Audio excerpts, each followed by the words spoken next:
Jedného dňa Albert Einstein napísal na tabulu: 9 krát 1 sa rovná 9, 9 krát 2 sa rovná 18 a pokračoval až k 9 krát 10 sa rovná 91. Trieda vybuchla smiechom, pretože Einstein sa pomýlil.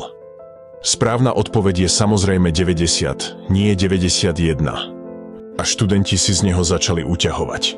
Einstein počkal, kým všetci zmlknú, a potom povedal: túto chybu som urobil zámerne, aby ste si uvedomili niečo dôležité. Keď skončíte školu, pochopíte, ako sa k vám svet bude správať. Teraz ste sami videli, že som na tabulu napísal 10 úloh a 9 som mal správne a 1 som mal zle. Nikto neocenil tých 9 správnych, ale vy všetci ste ma začali kritizovať za jednu jedinú chybu. Aj keď urobíš milión dobrých vecí, ľudia to jednoducho neocenia. Keď urobíš jednu chybu, ľudia vám budú nadávať, kritizovať, smiať sa vám.